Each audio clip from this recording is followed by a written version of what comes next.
radian and degree measure. As derived from the Greek language, trigonometry means the measurement of triangles. Initially, trigonometry dealt with the relationships amongst the sides and angles of triangles. Obviously, triangles contain sides and angles. That's all you have to deal with.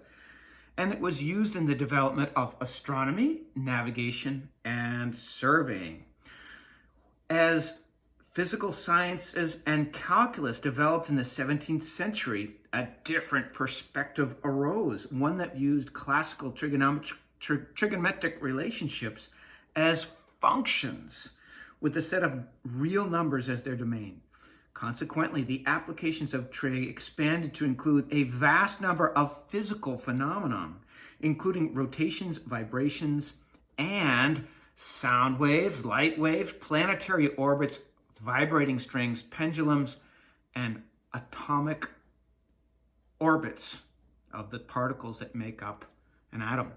So you can see that there's a lot that we can apply the study of triangles to.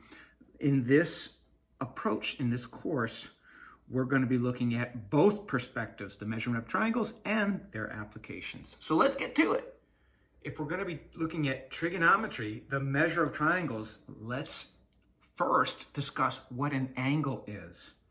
An angle is determined by rotating a half ray, or a half of a line. So a full line goes in both directions. A half line just goes in one direction. Rotating that about an endpoint. The starting position is the initial side. So here's our starting position, initial side. And the end point right here is our vertex. After we've rotated this half ray, we have a terminal side, initial side and terminal side. If we put the initial side on the positive x-axis, the angle is said to be in standard position. So here is our vertex, and we're putting, if we put our vertex at 0, 0, and place the initial side, see I tried to make this side nice, thick black line.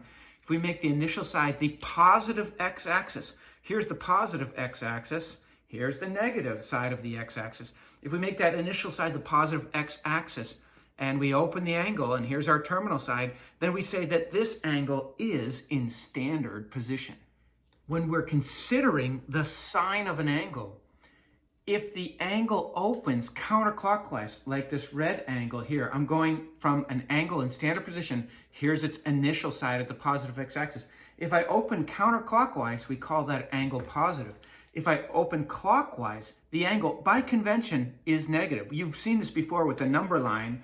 If here is 0, we say 1, 2, 3, that's positive 3, and negative 3 over there. We only do that by convention. Well, here is something else I'm just going to ask you to accept. If you're going to talk with other mathematicians about angles, everyone knows counterclockwise is a positive angle, and clockwise is a negative angle.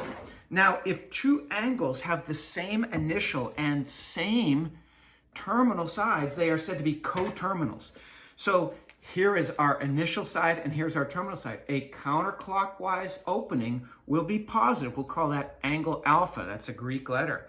If we went clockwise, that would be a negative angle. We'll call that angle beta. Here, another set of coterminal angles. Here's angle alpha in standard position.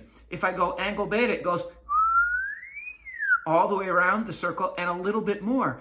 They're both coterminal because they have the same initial side and same terminal side. Any two angles with the same initial and terminal sides are called coterminal.